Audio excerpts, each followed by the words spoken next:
Bienvenidos a esta clase de Filosofía de las Artes en el Renacimiento. Ya está, solo nos quedan 3 sesiones para terminar el curso. Lo de hoy no es nada más que una, si queréis, improvisación mucho más fijada en imágenes sobre el temario que ya expuse en las clases prácticas del curso pasado de esta asignatura, cuando me tocó darla para el grupo B en primero examen de Historia del Arte, donde yo planteé, como ya os anuncié en la primera clase de este curso, un temario que trataba sobre todo acerca de ese periodo que no se suele dar en las clases de estética, que es el periodo que va desde Santo Tomás hasta Winckelmann, por poner un arco de pues unos 250 años aproximadamente, más de 250 años, casi 300 años. Que digo 300 años, en realidad si uno toma la muerte de Santo Tomás a finales del siglo XIII, te salen en total casi cinco siglos enteros que uno está tirando por la borda, que son 5 siglos sobre los que se trabaja muchísimo y de hecho, como vimos en la clase sobre los padres de la historia del arte, uno de los temas principales de debate acerca de la historia del arte es la cuestión del Renacimiento, la reaparición de el descubrimiento o redescubrimiento de la perspectiva, el abandono de la perspectiva simbólica y del arte religioso del paso del medievo a la modernidad y cómo entender la relación entre lo moderno y lo antiguo, bueno, bajo ese modelo de clasicismo en el siglo XVIII y luego bajo la recuperación del gótico, etcétera, en el siglo XIX, ¿no? Entonces, como digo, es un tema al que yo me aproximé, básicamente, pues lo mismo que he hecho en este caso, tomando todo el periodo en concreto, desde el origen de los tiempos hasta el siglo XVIII, pues en las clases prácticas del curso pasado, que tan solo eran 8 sesiones, pues hice una especie como de pequeño énfasis en el 400, 500, el 1600 y un poquito entrando en el siglo XVIII, acerca de un poco la misma metodología, quizás, como digo, más fijándome en cuestiones de imagen o de análisis iconológico. Entonces aquí lo que he hecho ha sido no prepararme nada por adelantado, sino simplemente voy a hacer un pequeño resumen. Muchas de las cosas que voy a decir pues van a sonar un poco dogmáticas o bastante, comparado con otras clases, pues bastante genéricas, porque es un temario que conozco mucho mejor. El problema del conocimiento es que a la hora de exponerlo, cuanto uno más sabe, más difícil es de hacerlo realmente, ¿no? Y 1 hora y media pues tampoco da mucho tiempo a decir prácticamente nada, pero sí que creo que merece la pena pues hacer un pequeño tránsito, como digo, desde prácticamente Dante hasta lo que sería el periodo, en este caso, del comienzo de la Contrarreforma en España, para ver un poco cómo se produce toda una serie de transformaciones, la aparición de la idea del genio, el comienzo de la fusión de los valores estéticos como el pulcrum, la voluptas y una serie de valores añadidos, la concinitas, la armonía, etcétera, que se consideran como valores estéticos separados y en ocasiones contrapuestos, cómo empiezan a fusionarse en el concepto genérico de las bellas artes, ¿no? Bien, lo que tenéis en pantalla pues es el descenso de los modernistas de J. Pace, en su libro de comienzos del siglo XX, Tebeos cristianos. Bien, esto aquí simplemente era una ilustración del concepto de modernismo tal y como se utiliza en teología. Como sabéis, eso es una palabra envenenada. Yo tengo un libro titulado Contra la posmodernidad en que uno de los trabajos que hago pues es distinguir varios sentidos del término posmoderno, que a veces se utiliza de una manera muy ligera y superficial, cuando yo creo que era un proyecto que tenía cierto interés, sobre todo cuando se empiezan a publicar en los años 80 los textos de Jameson, ¿no? Hay un libro que a mí me gusta mucho y siempre lo recomiendo cuando hablo de estos temas, que es Los orígenes de la posmodernidad, de Perry Anderson, en el que Perry Anderson pues va diagnosticando, sobre todo en el siglo XX, él deja un poco de fuera todo lo que es el contexto modernista, contexto modernista teológico, y lo que hace es analizar pues cómo va surgiendo el concepto de modernidad sobre todo en literatura y en las bellas artes a finales del siglo XIX, comienzos del XX, y cómo no es lo mismo lo que entendemos en España acerca del modernismo, ¿no? Y una cosa es el modernismo literario, que sería pues eso, Rubén Darío y toda una literatura que bebe básicamente del simbolismo francés, y lo que luego será el modernisme catalán, que es un proyecto arquitectónico, artístico, que bebe más bien de las tradiciones artesanales locales, con una inspiración muy fuerte del paisaje pues de Montserrat y demás, como sabido pues Gaudí, todos estos autores, Domènec Montaner y compañía, se inspiraban mucho, digamos, en determinados elementos ya de su propia geografía, ¿no? Bien. Como digo, Jameson es muy bueno en ese texto, porque ve que, por ejemplo, distingue muy bien claramente entre el concepto de modernismo que manejamos en el contexto hispanoamericano, en el contexto hispano en general o ibero, y el sentido de modernism que se maneja, por ejemplo, en el contexto anglosajón, donde el periodo moderno es principalmente las vanguardias, ¿no? El futurismo, etcétera, británico. con la influencia pues muy fuerte de los poetas, sobre todo de Rapaun y de que ya algunos de vuestros compañeros pues defendió aquí en clase sus cantos, ¿no? Y que es un tipo de modernismo completamente distinto, porque si bien es cierto que el modernismo pues de eso, de Rubén Darío y de los poetas hispanoamericanos tenía algún tipo de referencias orientalistas, su principal obsesión pues seguía siendo, digamos, los temas clásicos de la tradición occidental, ¿no? Mientras que no serán sino los posmodernos hispanos, gente como por ejemplo Octavio Paz, quien empezará a establecer el contacto con Oriente, mientras que son los modernistas, en el sentido anglosajón del término, Ezra Pound sobre todo, los que ya empiezan a recibir esos ¿cómo decir?, pues esos elementos de la tradición oriental en sus poemas, ¿no? Entonces, como digo, son varios planos los que hay que distinguir. Es un término que yo prefiero prácticamente ni utilizar. Quiero decir, yo publiqué ese libro principalmente para no volver a decir nunca el término posmodernidad, y cada vez que alguien me dijera, es que eres muy posmoderno, mírate esto, por favor, o cada vez que alguien dijera algo sobre la modernidad, simplemente pues le remitía al texto. Esa era una de las razones por las cuales, por ejemplo, Derrida contaba que escribía porque le gustaba mucho que el formato de un libro fuera muy parecido al de a un sarcófago, ¿no? Entonces se trata simplemente de ir enterrando poco a poco las ideas y dejar que ya vayan circulando de manera autónoma, ¿no? O por ejemplo de George D. Huberman, que será un autor que supongo que consultaréis mucho, o Huberman, si no lo pronuncia, ¿no?, a la manera francesa perfecta.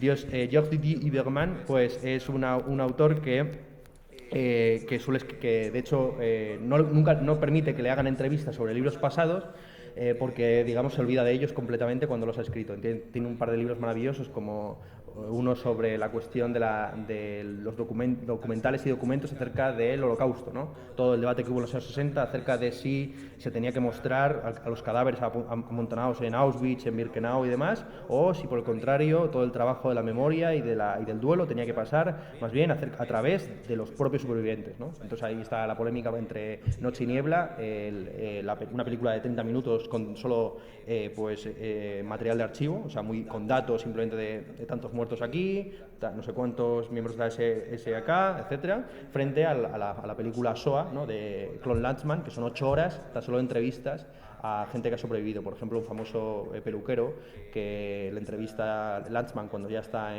exiliado en San Francisco, que fue un peluquero judío que estuvo rapándole el pelo a las mujeres antes de entrar en la cámara de gas.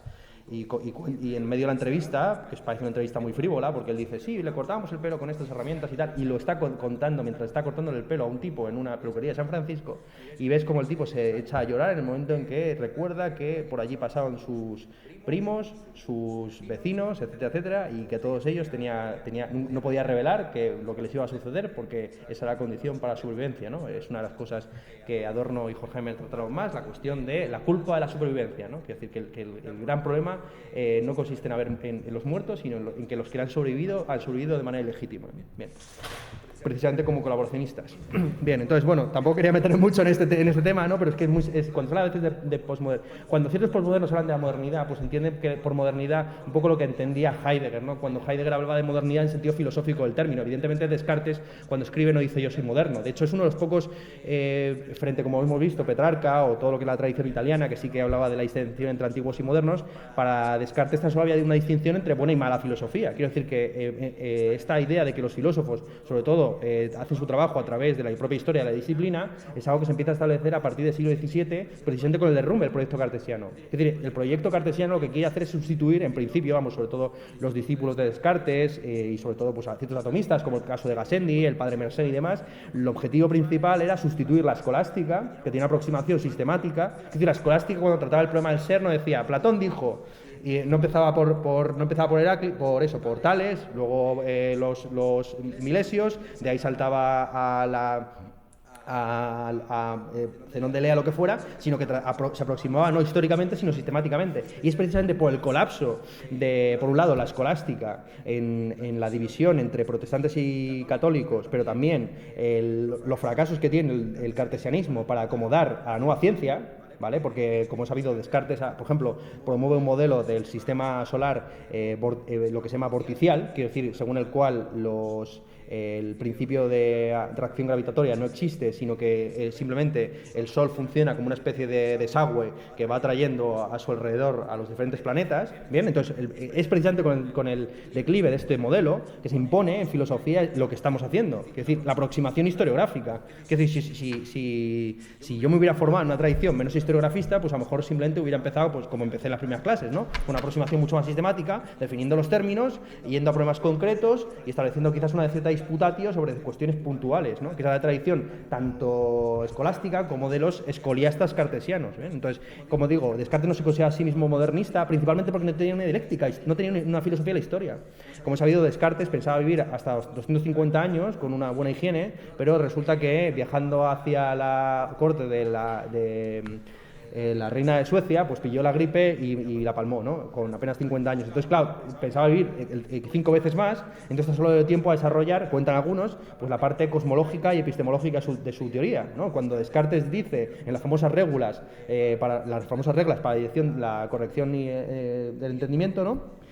Cuenta que habla de la moral provisional, de, bueno, como en moral no hay ni verdadero ni falso, pues vamos un poco a tenernos a las costumbres locales, ¿no? Donde fueres haz lo que vieres, eso se pone, digamos, bajo la idea de que en algún momento se va a sistematizar la moral, ¿no? Pero que hay que empezar por algún lado, entonces empieza por la metafísica y como todas las ciencias están rejuntadas en el famoso árbol que luego todavía sigue en el CSIC, ¿no? El CSIC, como sabéis, tiene como logo principal, que es una cosa que pusieron los del Opus Dei, pues el árbol de las ciencias de Descartes, solo que en lugar de la filosofía, pues está la teología como tronco principal del que surgen todas las ramas, ¿no? Bien, como digo, no me quiero extender mucho en esto, simplemente pues decir que evidentemente pues eso, Descartes no se considera a sí mismo moderno, pero a partir de Heidegger en adelante pues está toda la cuestión esta de la cosmovisión del mundo moderno, ¿no? Entendiendo que a diferencia que es algo que también pues, supone una visión muy sesgada de la historia de la filosofía, como he sabido, Heidegger hizo su tesis doctoral sobre Duns Scoto, y a pesar de eso, pues en sus textos más conocidos, pues por ejemplo el famoso texto sobre la técnica,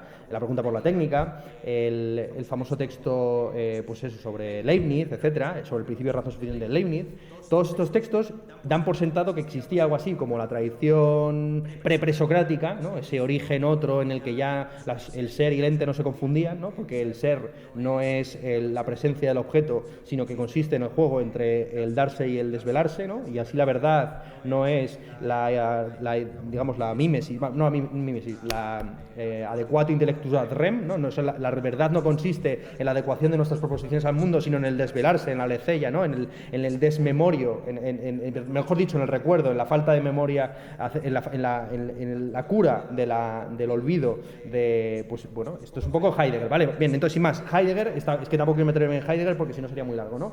Simplemente Heidegger, que es uno de los filósofos que más ha influido en el siglo XX y por tanto en el siglo XXI, junto con Wittgenstein, pues establecen este marco donde un tema importantísimo es la cuestión de la modernidad, ¿no? Y como la modernidad, hay una filosofía moderna que es una filosofía pues mecanicista, que es una filosofía reificante, que es una filosofía que va de la mano de la técnica y de la ciencia y que es una filosofía en última instancia pues dominadora, capitalista, etcétera, etcétera, ¿no? Bien, esta idea es una idea pues absolutamente nueva, o sea, quiero decir que no era un problema ni mucho menos ni para Kant, ni para Hegel, no era un problema ni siquiera para Hegel, insisto, quiero decir, Hegel, que es el que crea toda la mitología acerca de Descartes como primer filósofo moderno, que de ahí se ve muy bien el cambio, ¿no? Por ejemplo, cómo, a pesar de que ya estaba establecido como metodología en las aulas el exponer más o menos históricamente el temario, Kant apenas tiene una filosofía de la historia, salvo sus famosos textos sobre la paz perpetua y demás, mientras que Hegel tiene todo un sistema articulado al mismo tiempo lógicamente, ¿no? Porque de la nada y la contraposición entre nada y ser extrae en la ciencia lógica toda la realidad, ¿no? En lo que algunos han llamado un panlogicismo. Pero por otro lado, en la filosofía, en sus lecciones de historia de la filosofía, lo que hace es mostrar cómo ese desarrollo lógico del ser a la totalidad se produce también históricamente con los diversos autores, ¿no? Entonces así, digamos, todos los autores cada autor va mejorando al anterior, ¿no? Que esto es algo completamente absurdo para la perspectiva cartesiana. Para la perspectiva cartesiana y para la perspectiva atomista, el hecho de haber nacido después no significaba saber más. De hecho, prácticamente era a lo contrario, con todo un poco un cierto respeto a las autoridades, sobre todo a la autoridad revelada, ¿no? Entonces, no había esta idea de que, pues eso, ¿no? Platón corrige a los presocráticos, Aristóteles corrige a Platón, y así pues se van corrigiendo unos a otros, ¿no? Y que cada autor representa la ideología de su momento, ¿no? Esto era una cosa absolutamente loca hasta el momento, quiero decir, la idea de que Descartes representa perfectamente la conciencia y la filosofía mundana del siglo XVII. Esto es un delirio, quiero decir, Descartes era un don nadie. Quiero decir, habría que atender a qué era exactamente lo que querían estos autores. Bien, lo que yo intenté hacer, que me estoy yendo mucho de tiempo, es ver cómo a través de la historia del arte y de los artistas, pues se podía verdaderamente uno aproximar a esa filosofía mundana que estaba en ejercicio y que no tenía que ver tanto con esta totalización que realizan tanto Hegel como luego Heidegger de la modernidad como una especie de cosa así marmórea y unificada en la que todos los autores pues se van, como digo, se van corrigiendo y mejorando, pero siempre bajo el equívoco de tratarla al mundo como una cosa, como una especie de recurso para ser aprovechable. Bien, entonces, aquí lo que vamos a hacer es un poco eso, ¿no? Repasar un poco los orígenes de la modernidad, si es que eso tiene algún sentido. Bajo la clasificación pues tradicional de que la cosa empieza más o menos con Dante, ¿no? Y que Dante es al mismo tiempo el último medieval y el primer renacentista. Pero sobre todo con esta precaución, ¿no? De entender que el modernismo se dice de muchas maneras. Y os he traído, como ya han dicho, pues la ilustración de Peirce en sus teorías cristianos, el descenso de los modernistas, porque ese es uno de los primeros términos que, o sea, siempre se ha hablado es una de las primeras ocasiones en las que se habla del modernismo, stricto sensu, ¿no? Que sucede en la famosa encíclica Pastendi de Pío X en 1907, aunque ya se venía utilizando desde antes, en la que él considera que la fuente de todas las herejías es el modernismo entendida como el intento de aquilatar la tradición eclesiástica católica a los nuevos descubrimientos científicos. Como sabéis, la reacción que tuvo la Iglesia Católica en el siglo XIX a la aparición del darwinismo y sobre todo al desarrollo de todas las ciencias del momento, principalmente pues la estetoscopia, la cristalografía y la química, fue afirmar está de hecho ahí, la infalibilidad tanto de la Biblia como del Papa. Es el segundo escalón antes de llegar al ateísmo, ¿no? Entonces, esto es algo importantísimo, quiero decir, la infalibilidad del Papa, la idea que el Papa, pues por el Papa, digamos que ya corre el Espíritu Santo directamente, a chorro. Esta idea no es una especie como de rémora antiquísima del medievo, sino que es algo que se construye explícito en el primer Concilio Vaticano del siglo XIX como respuesta, como reacción de cerrazón, digamos, ortodoxa ante el avance de las ciencias, porque ya había evidentemente muchos teólogos, que eran precisamente los que luego sean los padres del modernismo, que querían hacer compatible pues, el darwinismo con la Biblia, interpretar alegóricamente ciertos pasajes de la Biblia, algunos en sentido estricto. Entonces lo que se muestra básicamente es como si uno va abandonándolo todo, pues al final llegas un poco al ateísmo, ¿no? Primero empiezas a negar que la Biblia no es infalible, que el hombre no fue hecho a imagen y semejanza de Dios, que no hay milagros, que lo de la Virgen es un poco una contradicción abyecto, ¿no? Que no hay deidad, que uno no se tiene que tonsurar, que no hay resurrección, y finalmente uno llega ya al agnosticismo y al ateísmo, ¿no? Bien, nosotros estamos, como sabéis, todavía por lo menos por encima del no tonsuramiento, porque eso ya pasamos por ahí. Bueno, total, que vamos a hablar de Dante. Bien, Dante, como digo, es el último de los, se considera como el último de los medievales, principalmente por la influencia que tiene la escolástica en él, no tanto Santo Tomás, que también tiene mucha influencia de Santo Tomás, cuanto los averroístas. De hecho, él sitúa en el Paraíso a Siger de Brabante, que era un profesor un escoliasta de la Sorbona, cuyas obras fueron muy criticadas por Santo Tomás y de hecho fueron condenadas por la Inquisición y quemadas, ¿no? Entonces es muy interesante pues, ver cómo Dante, también lejos de ser pues básicamente la expresión auténtica o genuina de su periodo, pues también tiene una serie como de agendas tanto ideológicas como teologales, tanto ideológicas como teológicas como políticas, que él pone de manera muy explícita en sus libros, ¿no? Esto se ve también muy bien. Vamos, los averroístas, ¿por qué se caracterizaban? Para los que no... Creo que no sé si hablamos de Averroes en esta clase, creo que no. Los averroístas básicamente afirman, se distinguen principalmente de los tomistas y de los aristotélicos en la importancia que conceden a una cosa que estaba un poco... que Aristóteles no aclaró mucho, que es el estatus ontológico de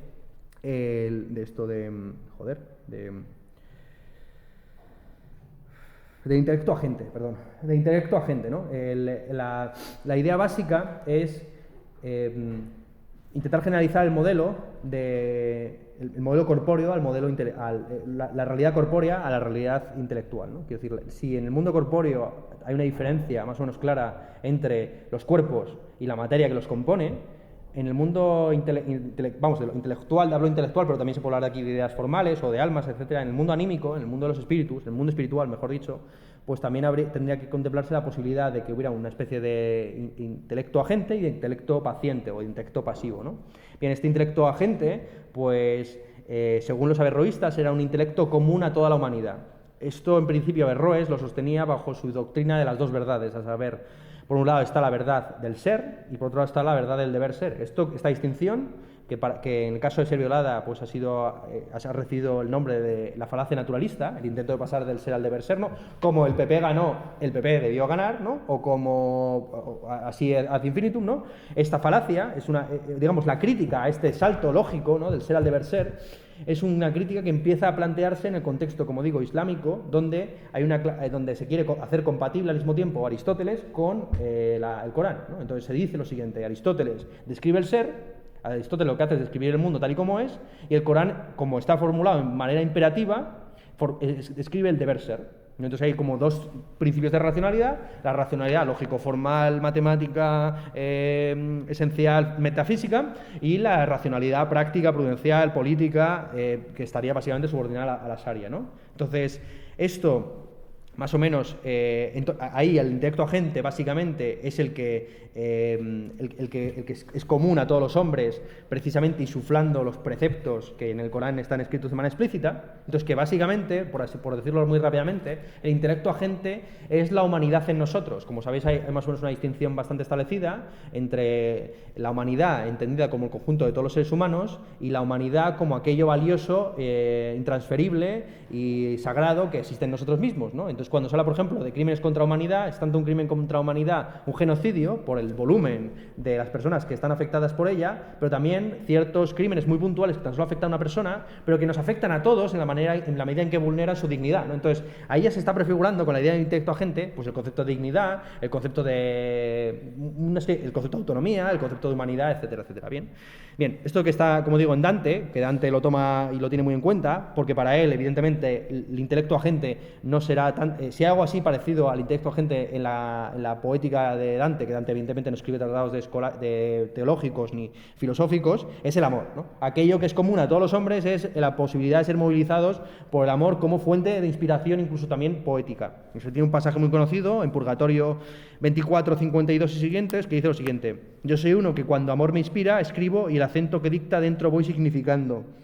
Ahí me dijo, uno que le replica, que es un poeta florentino del estilo antiguo, al que Dante ha situado en el purgatorio, porque tampoco le quiere considerar su enemigo, pero tampoco le quiere poner en el paraíso, ¿no? Y dice así, porque no le considera un gran poeta, dice: ay, me dijo, ya sé que impedimento al notario, a Guitón, y a mí ha vedado del dulce estilo nuevo que ahora siento. Veo que vuestras plumas el dictado siguen del dictador sin desviarse, cosa que con las nuestras no ha pasado, y aquel que en algo más quiera fijarse no ve lo que hay del uno al otro estilo, ¿no? Entonces, bien, aquí se marca pues la poética del dolce estilo nuevo, ¿no? del dulce estilo nuevo, que es el que propugna Dante, en el que pues hay evidentemente pues toda una recuperación tanto de la lengua vernácula como de tropos y de giros lingüísticos pues bastante plebeyos y bastante soeces en determinadas ocasiones. Pero como estamos hablando de la política, cierro mostrando también la parcialidad de Dante a la hora no solamente de situar a Siger de Brabante en el paraíso, sino de colocar hasta 3 papas en el infierno, ¿no? Como es sabido, coloca a Anastasio II no sé si en el tercer anillo del infierno, precisamente en tanto que un papa que intentó acabar con el cisma acaciano llegando a acuerdos con los monofisitas. Ya lo vimos, los monofisitas son aquellos que consideran que en Cristo la parte divina y la parte humana pues son una misma esencia, que no son 3 personas hipostasiadas una encima de la otra, sino que básicamente son lo mismo. Dios, que Cristo es uno, en sentido tanto sustancial como esencial. También mete ahí a Nicolás III, en este caso situado creo que en el 7º círculo de infierno entre los simoníacos que venden lo espiritual para hacerse con algo material, y aquí lo que está anticipando Dante pues es toda la crítica luterana al tráfico de indulgencias. Esto es, a la posibilidad de que un individuo pues, pueda recibir el perdón de la Iglesia oficial y, por lo tanto, una cierta promesa de ir al paraíso pues, pagando una cantidad de dinero. Incluso había como una tabla de la cantidad de dinero que podías pagar y el lugar concreto en el que te iba a situar dentro del paraíso. Bien, y junto con Nicolás III, Dante, muy perverso, mete también a un papa que estaba entonces vivo, Bonifacio VIII, al que se le acusa del mismo pecado que Nicolás. De hecho, estaba condenado Bonifacio VIII, para que veáis pues lo soez que puede llegar a ser Dante, a meter la cabeza en el culo de Nicolás II, empujándole para dentro de la tierra, de tal forma que él quedara con el culo al aire, siendo como una especie de chorro de mierda perpetuo, ¿no? Bien. Esto es Dante, ¿no? Bien, junto con esos pasajes pues más duros, ¿no? Pues hay pasajes como el que vimos también destinado a Mahoma. Pues hay pasajes mucho más entrañables y mucho más analizados por cierto, como digo, ciertos críticos un poco esnovistas, o snob sin más, como es el caso de René Girard. René Girard tiene un libro maravilloso que yo recomiendo leer, titulado Mentira romántica y verdad novelesca, que en la Autónoma por lo menos se estudia mucho, sobre todo yo recordaba las clases que nos dieron maravillosas Tomás Pollán acerca de aquello, que yo creo que me pasé toda la carrera pues creyendo en un modelo de enamoramiento ridículo por culpa del maldito René Girard, ¿no? Pues René Girard formula allí en su libro Mentira romántica y verdad novelesca la idea de lo que él llama la atracción triangular o el amor mediado por la novela, ¿no? Que consiste en esa forma de enamoramiento moderno en el que pues, las clases altas se han civilizado, ya lo hemos mencionado en varias ocasiones, ¿no?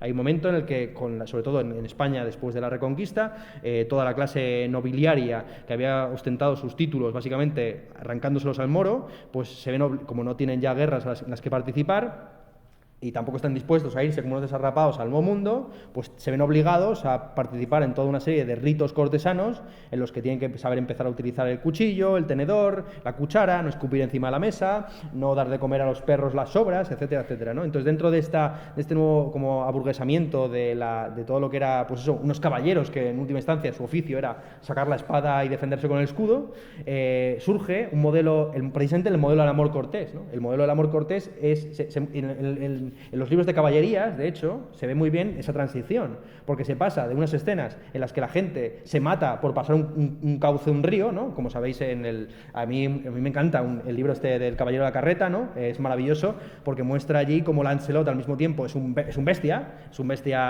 como no hay otro, que se encuentra con alguien en mitad del bosque y no tiene nada mejor que combatirle, ¿no? Porque tiene como ese afán de ir pues venciendo a todo el mundo, pero también con las señoras que quieren acostarse con él, porque es increíble, ¿no? Debía ser muy guapo porque cada vez que llega a una posta o un palacio, pues la princesa quiere encamarse con él y él quiere establecer una relación de amor cortés y distante, platónica, etcétera, etcétera, ¿no? Bien, aquí, como ya hemos dicho, pues es donde surge también el concepto del amor platónico, ya hemos comentado en otras ocasiones, así que tampoco quiero subrayarlo mucho más. Las imágenes que os he traído pues son la esquematización del mundo dantesco. Ya hemos comentado en varias ocasiones pues la cuestión de que frente a la mitología de que el medievo era absolutamente analfabeto en cuestiones geográficas, pues evidentemente creían en un mundo esférico, y no solamente eso, sino que Dante pues tenía una cierta intuición acerca del principio de gravedad, y así en una escena muy conocida en la que Dante y Virgilio bajan por la espalda del demonio, que está situado justo al final del infierno, en el centro del mundo, y en un determinado momento pasan de estar bajando a estar subiendo, porque el centro gravitatorio del mundo está precisamente en el ombligo de Satanás, ¿no?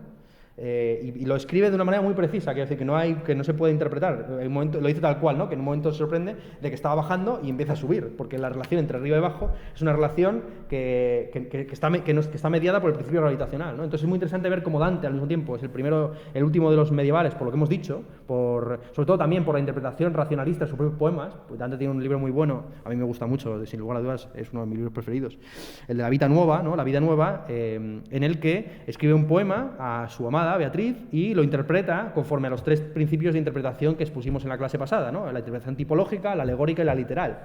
Ese tipo de interpretaciones completamente circunscritas, en las que la palabra no da pie a delirios, sino que está perfectamente codificada, es una interpretación típicamente medieval.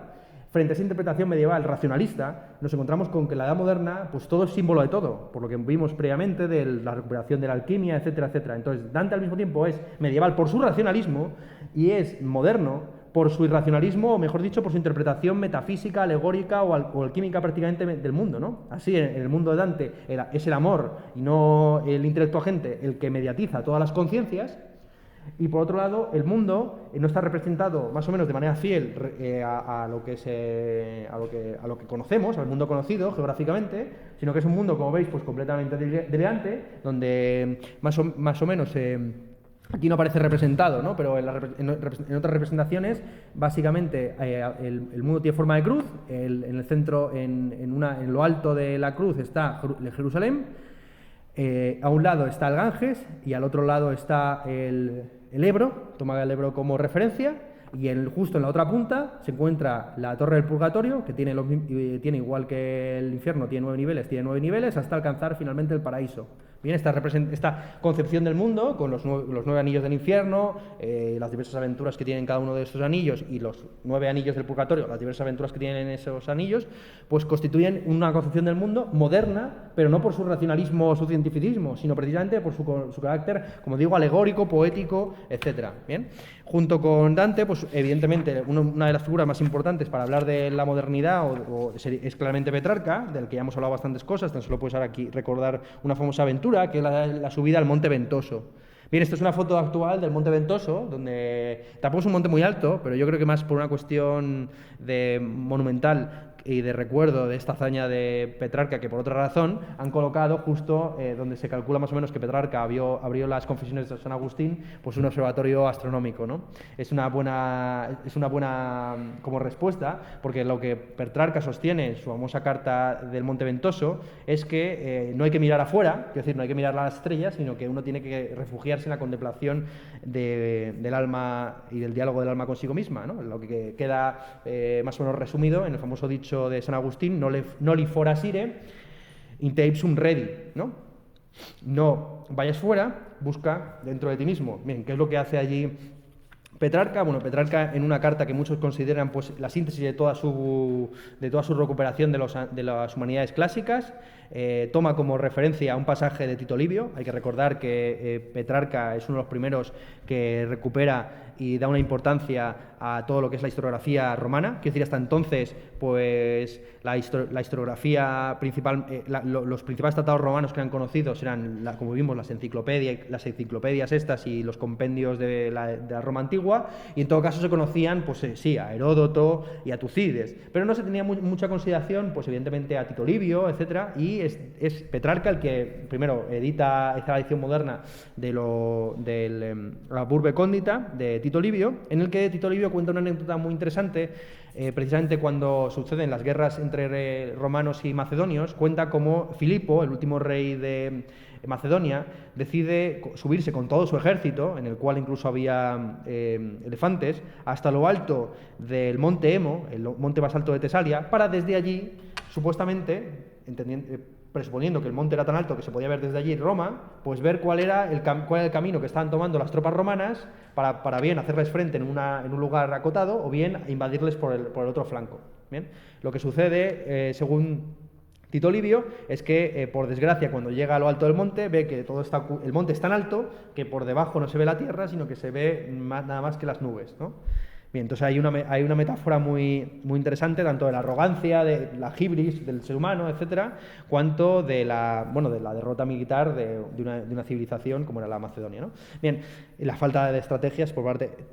Tito Livio, evidentemente, no quería ir muy lejos en la interpretación de este pasaje, pero evidentemente Petrarca sí, y Petrarca lo que hace es subirse al monte con la idea de Tito Livio, ¿no?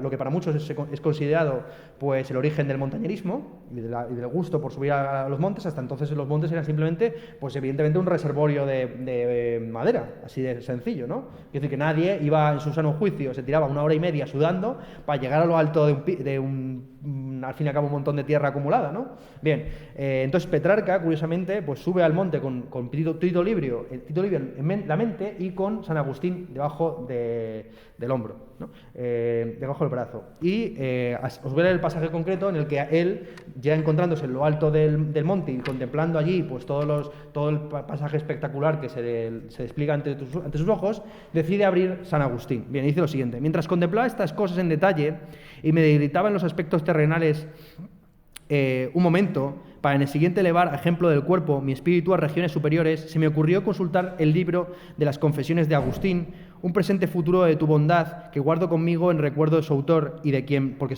por cierto, esto se dirige en segunda persona a su hermano, que por cierto estaba muerto cuando publica la carta. De hecho, hay unos análisis muy interesantes de cómo esta carta, que supuestamente está escrita nada más bajar del monte, en realidad es una carta que Petrarca estuvo madurando toda su vida.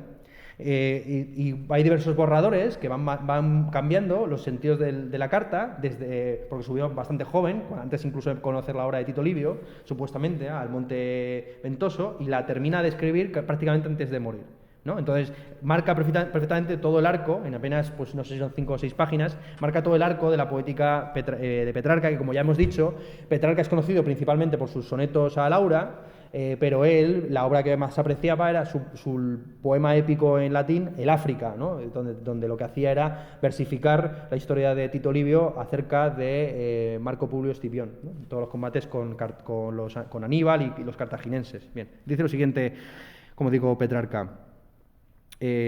Una obra que cabe en una mano, de reducido volumen, mas de infinita dulzura. Lo abro para leer cualquier cosa que salga al paso, pues qué otra cosa sino algo pío y devoto podría encontrar en él. Por azar, el volumen se abre por el libro 10. Mi hermano, que permanecía expectante para escuchar a Agustín por mi boca, era todo oídos. Dios sea testigo, y mi propio hermano, que allí estaba presente, que en lo primero donde se detuvieran mis ojos estaba escrito, y aquí es la cita de San Agustín, y fueron los hombres a admirar las cumbres de las montañas, y el flujo enorme de los mares, y los anchos cauces de los ríos, y la inmensidad del océano, y la órbita de las estrellas, y olvidaron mirarse a sí mismos, ¿no? Y sigue Petrarca. Me quedé estupefacto, lo confieso. Es mentira, quiero decir, que tenía ya el pasaje y lo metió tal cual, ¿no? Me quedé estupefacto, lo confieso, y la órbita de las estrellas, perdón, me quedé estupefacto, lo confieso, y rogando a mi hermano que deseaba seguir leyendo, que no me molestara, cerré el libro, enfadado conmigo mismo, porque incluso entonces había estado admirando las cosas terrenales, yo que ya para entonces debía haber aprendido de los propios filósofos paganos que no hay ninguna cosa que sea admirable fuera el espíritu, ante cuya grandeza nada es grande. Entonces, como veis, frente a las imágenes tradicionales de Petrarca, como una especie de preateo, ¿no?, que recuperaría precisamente la tradición humanista, pues para atacar precisamente la tradición medieval, lo que aquí se está buscando es una conciliación de los filósofos paganos, que decían que no había nada superior al alma, con, evidentemente, la tradición agustiniana, ¿no? Entonces hay una revuelta, evidentemente, contra la escolástica, pero bajo principios, como habéis visto, pues más bien mágicos, ¿no? La idea de que por el azar mismamente es el que te concede la cita mágica, es decir, frente a la idea clásica de que la escolástica reposaba en la autoridad y la filosofía moderna en el raciocinio, lo que estamos viendo es que la filosofía escolástica reposa en el disputatio y el argumentatio, mientras que la filosofía moderna, si Petrarca se considera filósofo, se basa en la sugestión mental a través de citas que elevan el espíritu, así de sencillo, ¿no? Bien, esto es importante como primer paso para estudiar una cosa importantísima, que es evidentemente la recuperación de la perspectiva, y junto con la perspectiva, no solamente lo que algunos llaman paisajes de interior, pues todos los arcos, ¿no?, del 480, sino también cómo ya se va articulando, sobre todo a través de las miniaturas borgoñesas, en concreto esta, la de los hermanos Limburgo, las muy ricas obras del duque de Berry, se va articulando pues una cierta concepción del paisaje y de la contraposición entre el mundo rural y el mundo urbano, ¿no? Con unas arquitecturas que ya no son arquitecturas, arquitecturas como fieles a lo que realmente había en el lugar, pero que tampoco son reconstrucciones de un pasado mítico, sino que son como delirios a partir de ciertas formas que estaban in nuce en la arquitectura gótica. Entonces, si nos encontramos en esta descripción que hacen los hermanos Limburgo de las 12 estaciones, con las prácticas corrientes dentro de cada estación, ¿no?, que va desde la cosecha hasta la caza, etcétera, con, por detrás siempre, pues una dialéctica, como digo, entre el campo arado y pues esa especie como de palacios de Walt Disney, ¿no? En los cuales, por cierto, se inspiró evidentemente Luis II de Baviera para construir su famoso Neuchâtel, muy cerca de Múnich. Bien, a mí me fascina especialmente esta de diciembre, ¿no?, con todo lo que son las torres, que según algunos es una interpretación pues bastante despegada de lo que son las torres de Massimiliano, de un pueblo de Italia que tiene precisamente toda esa configuración, ¿no? Bien, como digo, tampoco me quiero detener mucho, simplemente pues eso, ¿no? Ver cómo se va recuperando poco a poco pues una cierta noción del paisaje y de la perspectiva, precisamente a través de la representación de los trabajos cotidianos y populares, y junto con el descubrimiento de la exterioridad, ¿no?, de lo que hemos visto, de aquello que los hombres van a buscar en los ríos, en los mares, en los campos de cultivo, etcétera, etcétera, pues también un redescubrimiento de la interioridad, ¿no? Y en concreto una interioridad que ya se está articulando bajo el principio de la familia nuclear, en el que más o menos menos pues determinadas familias, sobre todo de los burgueses comerciantes, pues ya no viven con 10 primos en la misma casa, también junto con los animales, sino que poco a poco van pues configurando una interioridad más asociada, pues que ha sido emblematizada básicamente por este cuadro, ¿no? El matrimonio de Arnold Philly de Jan van Eyck, en el que pues también es muy señalado. Quiero decir que esto es tan conocido que ni siquiera voy a comentarlo, ¿no? El famoso espejo, que luego será influirá mucho en Velázquez, etcétera, etcétera, en el que se representa al mismo tiempo el ojo del que está contemplando esa interioridad, ¿no? Entonces hay un principio de reflexión y de especulación y de regreso sobre uno mismo, precisamente en un contexto de perfecta interioridad, ¿no? Bien, quería simplemente comentar una cosa. Bueno, por otro lado también la importancia de la autoría, ¿no? La idea de que aquí Jan van Eyck ya no se considera simplemente como un artesano más dentro de un gremio o de un taller, sino que se esfuerza muy mucho por pintar una caligrafía muy detallada por su nombre justo encima de donde está el espejo, y de hacerlo precisamente... No, lo hace por un momento pensado, por un momento pensado que estaba escrito justo a la inversa, ¿no? Pero da un poco esa sensación de que está escrito el nombre precisamente para ser contemplado en un espejo, ¿no? Teniendo en cuenta la importancia que tiene la figura del espejo para emblematizar pues, la relación, por ejemplo, del ojo con el mundo externo, etcétera, ¿no? Bien, aquí simplemente quisiera señalar una cosa, que es refutar muy brevemente, ateniéndome simplemente al apellido de esta familia, la tesis de Max Weber de El espíritu protestante en el origen del capitalismo, ¿no? Ese famoso texto que se publica a comienzos del siglo XX y que ha marcado mucho pues, una cierta interpretación de los males de España, por decirlo así rápidamente, ¿no? La idea de que en España pues, no estuvimos a la vanguardia de la modernidad, quiere decir que la modernidad no llegó hasta prácticamente la transición, ¿no? Que fue Adolfo Suárez el que nos trajo a Descartes, porque nos habíamos quedado atrapados, como decir, en una religión católica que no promovía el aprendizaje individual, que digamos tenía un cierto principio de caridad hacia los pobres, que digamos que descansaba bajo la autoridad del Papa, que por lo tanto creía en estructuras teocráticas, frente evidentemente pues, a un mundo holandés, británico, incluso alemán, ¿no? Que sería protestante y que por lo tanto se habría independizado de la autoridad papal, y con eso también habría abierto unas perspectivas muy importantes de culto a la riqueza como signo de la salvación. Como sabéis, el concepto este de signo de la salvación es un término que introduce Calvino para básicamente convertir en más popular la religión o la reforma del cristianismo que le está proponiendo. Porque uno de los temas que surge de una manera muy fuerte con el protestantismo es la idea de que Dios no puede ser sometido a comercio humano. Precisamente en la medida en que el protestantismo surge de la crítica al tráfico de indulgencias, la idea de que tú pagándole un dinero al Papa, pues vas a tener, digamos, te lo van a invertir al 3% TAE y te será devuelto ese préstamo pues en 7 vírgenes en el paraíso, frente a esa idea de que Dios pues es simplemente como una especie de prestamista, es como el Banco Santander, pero muy grande.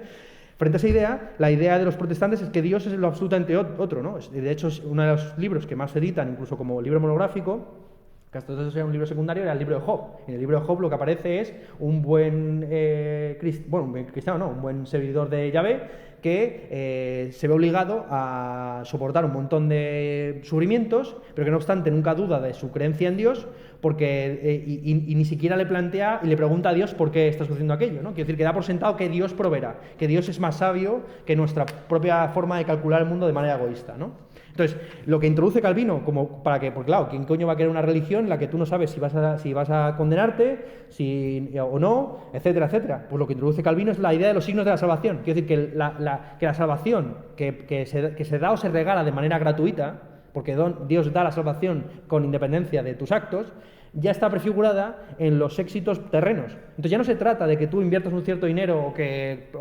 pases a la Virgen, etcétera, etcétera, una vez al año, lo que sea. Que no se trata de que hagas una serie de actividades relacionadas con el culto, sino que si tú te enriqueces en vida, eso quiere decir que eres también rico espiritualmente en la vida futura. O sea que la riqueza material se traduce directamente, lo que era hasta entonces contemplado como una inversión, como un sacrificio, para luego, como una inversión a largo plazo, se entiende directamente como una especie de transferencia o de herencia, ¿no? Si tú tienes millones terrenales, eso se va a convertir, eso es un signo de que vas a tener millones espirituales. Dios ya ha prefigurado el destino de todos los hombres no existe el libre arbitrio simplemente es como una especie de mala conciencia de la realidad.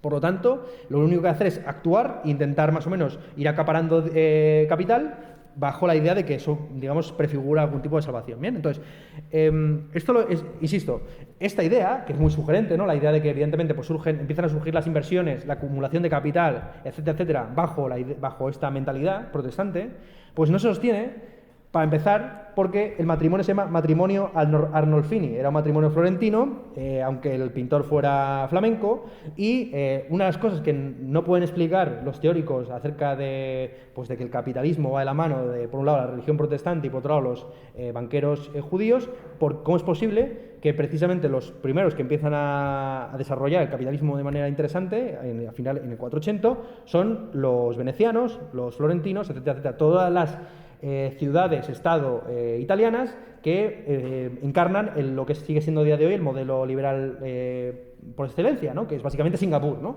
Singapur, una ciudad más o menos autorregulada, de pequeñas dimensiones, donde si no te gusta lo que está sucediendo allí, pues te vas al país vecino y así de sencillo, ¿no? Es decir, que hay una democracia a los pies muy evidente. De hecho, como sabéis, Dante y también Petrarca, pues perseguidos por el papado, lo que hicieron fue simplemente acoger Dante lo que hizo fue retirarse de Florencia a Arezzo e intentar tomar Florencia con una tropa de 1000 hombres, porque Dante no solamente era un poeta, sino que también era un militar con pretensiones políticas importantes, y lo que hizo directamente Petrarca fue irse a Francia, a la corte del antipapa en Aviñón, y es precisamente allí donde realizó su subida al Monte Ventoso. El Monte Ventoso no está situado en Italia, sino que está situado en la zona de los Alpes que da a Francia. Bien, entonces simplemente esto, ¿no? La importancia que yo le doy a estos pequeños detalles, ¿no? De cómo todo lo que luego veremos por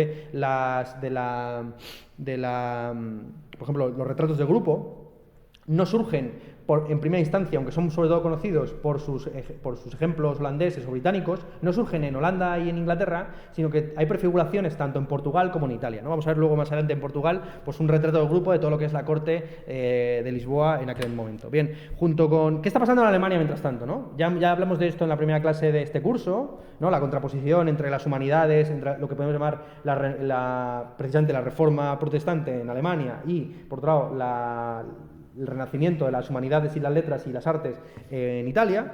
Bien, lo que había evidentemente dentro de este mundo más enfocado a cuestiones teológicas en Alemania, pues era toda una obsesión con las tentaciones de San Antonio. Por lo menos en términos artísticos es increíble la cantidad de artistas y de artistas muy buenos que precisamente en el tránsito del 480 al 580, si es que se puede hablar en esos términos para hablar de Alemania, que no, yo creo que no es el caso, salvo en el caso muy puntual de Durero, pues hay un montón de artistas, ¿no? Los dos que tenéis aquí al lado, pues aquí son básicamente, el que está en blanco y negro es Martin Schongauer, ¿no? Las tentaciones de San Antonio del año 1475, y el otro es Matías Grunewald, las tentaciones de San Antonio, el retablo de Isenheim, ¿no? De 1516. Mira, las tentaciones de San Antonio, pues que están narradas en la vida de San Antonio o la vida de Antonio de Atanasio de Alejandría, se consideraron durante precisamente el final, más o menos finales del medievo, pues un modelo de ascetismo. Antonio pues fue a la manera de los eremitas, uno que se retiró al desierto y allí, como le sucedió también a Jesucristo con el demonio, pues se vio cercado por las tentaciones de personaje de este tipo de bichos, a las cuales resistió de manera muy, muy firme, ¿no? Bueno, esto, como digo, ha obsesionado a muchos artistas, desde prácticamente el siglo X, con los frescos italianos, hasta Dalí, pasando por Gustave Flaubert. Y lo que yo interpretaría aquí, básicamente, pues es una crítica implícita, que ya se va articulando poco a poco, hacia las órdenes cristianas, pues los franciscanos, los dominicos, etcétera, etcétera, que empezaron a surgir en el siglo XIII, precisamente un poco antes de la aparición de la escolástica, y que ya completamente asentados en el siglo XV, empiezan a entrar precisamente en el comercio, tanto en el tráfico de indulgencias como en el asentamiento feudal. O sea, quiere decir que se van corrompiendo de la misma manera que se corrompieron los templos budistas en India, ¿no? Entonces aquí hay una crítica implícita de las tentaciones a las que se ve sometido pues un eremita o un monje, o alguien que se quiere retirar de los placeres carnales, que yo creo que se ve muy bien, sobre todo en el Bosco, ¿no? Hay un problema con el Bosco, que es un artista tan potente visualmente, que a muchos pues muchos lo interpretan en clave surrealista. De hecho, como sabéis, no sé si lo sabéis, no sé si habéis visto el documental sobre el cambio climático, del que ya he hablado en varias ocasiones, que ha estrenado hace un par de semanas Leonardo da Vinci, iba a decir, Leonardo DiCaprio, en el que se arranca precisamente con el Jardín de las Delicias. Y él interpreta en clave del cambio climático, pues la transición que hay desde el paraíso hasta la parte central que el Bosco denomina la situación antes del diluvio universal, y la última parte, la última franja, que normalmente se interpreta como el infierno, ¿no? Hay varias interpretaciones, ¿no? Pero la interpretación más tradicional es paraíso, purgatorio, infierno, o bien paraíso como mundo terrenal antes del diluvio universal, esto es antes del castigo divino, y como apocalipsis, ¿vale? Más o menos.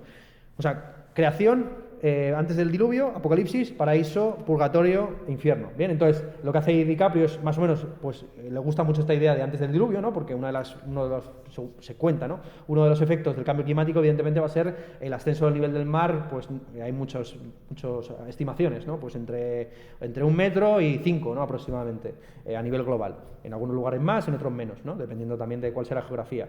Pues bien, esta interpretación, que es una interpretación legítima, pues es una interpretación que se aleja mucho de los planteamientos del Bosco. De hecho, el Bosco, como he sabido, era el artista preferido de Felipe II, que era el más cristiano de todos los emperadores cristianos que ha habido en toda la historia. Entonces, entenderle como una especie de tanto surrealista como preflaneur, digo preflaneur por la cuestión de los paraísos artificiales, ¿no? Es interpretarlo erróneamente, porque se encuentra en la clave de todos estos artistas alemanes muy religiosos, pero que expresan su religiosidad a través de lo que ya hemos mencionado en varias ocasiones, que es la teología negativa, ¿no? La teología negativa es aquella que afirma lo divino a través de su contrapunto. Esto representa a Dios no como un personaje benévolo, sino a través de la figura, por ejemplo, del león y la pantera, que son animales salvajes. Bien, así lo que se está aquí, pero aquí en concreto lo que se está representando, que son 3 cuadros, 3 secciones muy conocidas. Por un lado tenéis a la izquierda las tentaciones de San Antonio, en medio la nave de los locos y en tercer lugar la extracción de la piedra de la locura. Bien, aquí como ejemplo de la teología negativa podríamos tomar un lema que está en un tapiz suizo tejido en el año 1460, que está ahora mismo en el Kunsthistorische Museum de Viena, el que dice lo siguiente: el mundo está lleno de perfidia y nosotros estamos a gusto con todas estas criaturas. Bien, lo que se está... voy a dejar de lado a San Antonio y se centrarme sobre todo en la cuestión de la nave de los locos, porque es básicamente la ilustración de un libro que se publicó en el año 1494 de Brandt, titulado tal cual, La nave de los locos, en la que se hace una parodia del amor eclesiástico. De hecho, la nave de los locos, como realidad, existía aproximadamente desde mediados del siglo XV, y era una nave en la que se metía a todos los zumbaos del pueblo y se les echaba directamente a alta mar o incluso directamente por el Rin. Se considera que el Rin era suficientemente caudaloso para que naufragaran allí ellos a su buen arbitrio, ¿no? Bien, aquí por un lado está esto, como digo, esta práctica como medievalizante de acabar con los locos o simplemente tirándolos al río, con una parodia muy fuerte del delirio objetivo de la escolástica. De hecho, lo que está allí, básicamente, las dos figuras centrales de la nave, los locos, no son dos locos de pueblo, son dos figuras de dos órdenes sacerdotales, ¿no? Dominicos y franciscanos. Entonces, lo que está criticando es precisamente eso, ¿no? Cómo las órdenes religiosas que en un primer momento habían surgido para ayudar al pobre se han convertido en cenáculos donde se está debatiendo acerca de si en la punta de un alfiler cuántos ángeles pueden bailar en la punta de un alfiler. Entonces el delirio, la locura, que está criticando el Bosco, pero que también critica Erasmo de Rotterdam, es una locura, en su elogio a la locura, es una locura objetiva que está encarnada dentro de todas estas distinciones hiperescolásticas. Y contra esto, lo que se está reivindicando, pues no es una especie como de ateísmo, sino que lo que está reivindicando es la filosofía Christi. Esto es, entender que la filosofía primera no es la teología natural, sino la filosofía práctica. En concreto, la moral como conducta virtuosa conforme a ciertos modelos, en concreto el de Jesucristo. Entonces, no hay... Jesucristo es la vida, el camino, la verdad, la vida, ¿no? Entonces, no hay otra filosofía que simplemente el aprendizaje de los actos de Jesucristo. Y en eso consiste la filosofía. La filosofía tiene que ser mucho más simple y sencilla, ¿no? Entonces, de nuevo, frente a la representación tradicional que se hace del paso del medievo a la modernidad, como si los medievales tuvieran una filosofía muy tosca y muy simple y los modernos pues entraran en muchos detalles, lo que uno ve cuando entra a los textos es que se pasan de tratados pues de 800 páginas donde se discute todo con absoluto detalle, rigor y sistematicidad, a pequeños trataditos como los de Descartes, donde uno cuenta su propia vida, ¿no? Como hace Descartes, en el que cuenta pues como a él le gusta mucho leer, pero hay un momento en el que abandona todos los libros porque cree que el saber no es algo enciclopédico académico, sino que se tiene que adquirir, digamos, a través de la experiencia, entonces se lanza a conocer el mundo, ¿no? Entonces, el tránsito es más bien un tránsito, como digo, de una literatura, por así decir, sistemática, tratadística, a un género ensaístico completamente distinto, ¿no? En Descartes, Blaise Pascal es el ejemplo paradigmático de eso, ¿no? Que es decir, empieza a surgir todo lo que es el ensayo aforístico. De hecho, a día de hoy prácticamente por filosofía no se entiende sino aforística, pura y dura, ¿no? Y eso empieza precisamente en la modernidad. A ningún escolástico se le consideraría, como algo digno de la filosofía, pues escribir simplemente un par de frases ingeniosas a la manera nietzscheana, o que ya está en Blaise Pascal, pero que también está en los ensayos de Montaigne, como bien sabéis. Montaigne dice que lo que da unidad a su libro no es el temario, sino su subjetividad, que se va modulando según el momento. Bien, esto para los escolásticos eran tan rigurosos en sus criterios de aceptación, que a Francisco Suárez, el más grande entre los escolásticos españoles, es el primero que, digamos, hace toda una ontología en la cual Dios no aparece por ningún lado, que decir que se hace toda una ontología del ser en el mundo, vamos, del ser, sin más, en la que más bien se establece la relación entre el ser y el ente, etcétera, sin apelar a principios teológicos, como algo apartado de la teología. Este autor, cuando quiso ordenarse profesor titular, por decirlo en la terminología actual, de la Escuela de Salamanca, le consideraron que era no apto y se tuvo que ganar la vida de manera privada, hasta que años después pues ya pudo acceder, no sé si a otra universidad, pero desde luego la de Salamanca, ¿no? Que era la fuerte aquí en España. Bien. Como digo, por un lado está esto, que es la burla de las órdenes religiosas ya establecidas, y por otro lado está la estación de la piedra de la locura, pues una reflexión, entre otras cosas, del delirio económico, ¿no? En lugar de una piedra, si uno hace un zoom, lo que ve allí, que se está extrayendo, es un tulipán. Y la referencia en concreto es una referencia a todo lo que fue la especulación sobre tulipanes, que se empezaba a articular de una manera muy fuerte en Holanda. Como sabéis, unas primeras quiebras económicas a nivel mundial tuvo lugar precisamente en el siglo XVI en Holanda, porque había gente que estaba invirtiendo a tulipanes que no se habían ni siquiera sembrado, ¿no? Que todavía estaban en semillas. Y los precios, digamos, entraron en una especie como de de pirámide de Ponzi insostenible, que terminó por quebrar y mandó a la quiebra bastantes fortunas holandesas del momento. Bien.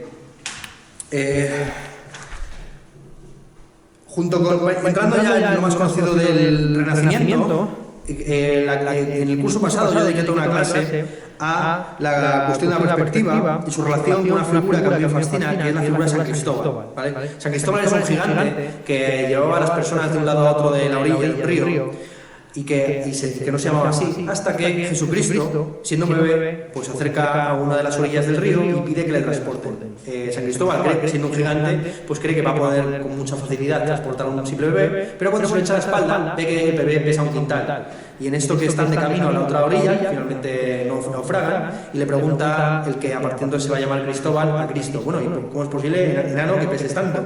Y Cristo le responde: es que llevo encima de mis hombros, era bebé pero ya sabe hablar, ¿no? Es que llevo encima de mis hombros el peso de todos los pecados de la humanidad, ¿no? Entonces, bueno, Cristo tiene una densidad, no es una densidad física, sino bueno. Bien. Así pues, este gigante, que tenía otro nombre, insisto, pues pasa a ser llamado Cristóbal, o en griego Cristóforos. Esto es el que portó o llevó a Cristo.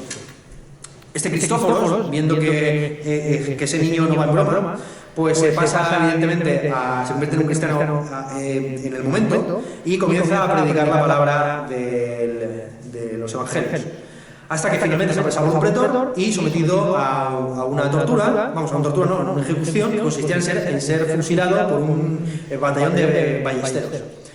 Con la mala suerte de que las ballestas, en lugar de penetrarle en la carne, se le quedan justo a 1 centímetro de distancia, salvo una de ellas que rebota y le da en el ojo al pretor. Bien, lo que veis en pantalla es el famoso cuadro de Andrea Manteña, vamos, es un fresco, mejor dicho, el fresco de Andrea Manteña, El martirio de San Cristóbal. Que es uno de los primeros cuadros en los que hay un uso pues muy preciso de esta perspectiva, en la que no voy a entrar porque la conocéis más que suficiente, y en algunas asignaturas pues vais a tener que leer, supongo, los tratados de Alberti de Pictura y demás, y si no, pues os recomiendo que lo hagáis por vuestra cuenta. la importancia que tiene pues, tanto la recuperación por un lado de Vitruvio y de las formas vitruvianas como el desarrollo pues, de esos juegos de perspectiva. Bien, aquí lo que se está ejemplificando básicamente es ese martirio en el que la figura de Cristóbal no aparece, sino que lo que aparece básicamente es como os he señalado, al pretor siendo penetrado por esa flecha. A mí me gustaba, haciendo una aproximación, como digo, muy alegórica a esta imagen, por dos razones. En primer lugar, porque esto, que parece un mito pues, típicamente cristiano, porque al fin y al cabo Cristóbal no muere hasta que el propio pretor, ya habiendo sido cegado por la flecha de Cristo, no reconoce que Cristo es el Dios verdadero. Entonces, tan solo en el momento, ¿cómo decir?, que el mártir hace verdaderamente de testigo y pasa el testigo al pretor, que ya se ha convertido al cristianismo, que puede él morir, ¿no? Quiere decir que la muerte del mártir va de la mano también de la creación de nuevos fieles, entre ellos los ballesteros y el propio pretor. ¿Bien? Esta idea es una idea que está presente también en los hadices y por eso me gusta esta figura. San Cristóbal, por un lado, es un santo que conecta pues, con toda la tradición apolínea, porque era un santo que fue muy representado. Yo tengo un montón de imágenes de todos los principales autores de 400, hasta ya en el 500 Rafael, tienen todos a un cuadro a San Cristóbal. Y esto se debe a que San Cristóbal era el santo que ahuyentaba la peste. ¿Vale? El miedo a la peste es algo muy importante. De hecho, como sabéis, uno de los libros más importantes de la recuperación de las humanidades en el Trecento, el de Camerón, comienza con una serie de amigos que se refugian en las afueras de Florencia porque la ciudad está siendo asolada por la peste. Y mientras pasan una serie de semanas allí, pues cada uno de ellos tiene que contar una serie de historias, ¿no? Bien. Entonces, la peste, que era algo muy temido y ante la cual pues, surge toda esta conciencia melancólica de la finitud de un mundo, ¿no? Porque prácticamente la población de Europa queda completamente arrasada, ¿no? en el siglo XIV. Esto se mantiene dentro del imaginario colectivo hasta el 400, en el que se empieza a representar a San Cristóbal, como digo, como una figura apolínea, como el Apolo Esminteo. Apolo era un dios que estaba vinculado con las ratas y al que se le adoraba en una primera instancia, precisamente para que no ejerciera su poderío. Como es sabido, en la Ilíada, una de las primeras cosas que hace Apolo es lanzar sus flechas de la peste sobre el campamento aqueo. La identificación con la rata va también de la mano de su famosa lucha con la serpiente, ¿no? El combate eterno entre mamíferos y reptiles, entre la rata y la serpiente. Bien, como digo, San Cristóbal me interesa por esto, porque es al mismo tiempo una figura que se remonta a cuestiones paganas, porque está vinculada con cuestiones islámicas también, de los hadices. Así, por ejemplo, en los hadices de Muslim pues se cuenta cómo un rey que no reconocía ninguna autoridad está a punto de condenar a muerte a un joven musulmán, pero le intenta condenar en varias ocasiones y él hace lo mismo, le disparan con unas flechas y las flechas se quedan a medio centímetro de su cuerpo.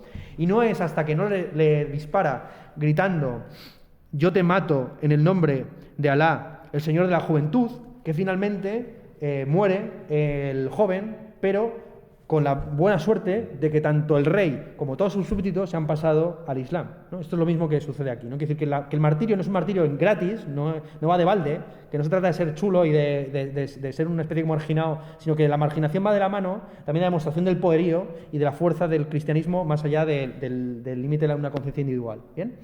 Entonces, pero me interesa sobre todo porque una metáfora que aparece permanentemente en la recuperación, o mejor dicho, en la construcción de la perspectiva moderna, es la idea de que un pintor es como un arquero, ¿vale? Entonces os voy a leer varios pasajes de Filarete, de Leonardo da Vinci y de Leonardo Battista Alberti, donde permanentemente se habla de esto, de cómo la perspectiva, que parece que es de todas las técnicas del Renacimiento, la menos vinculada con la guerra, que es una tesis que yo he sostenido desde el comienzo del curso, ¿no? Que no se entienden las ciencias sin las técnicas y las técnicas tampoco sin el arte de la guerra, y que evidentemente pues cuando el gran duque de la Toscana le promociona a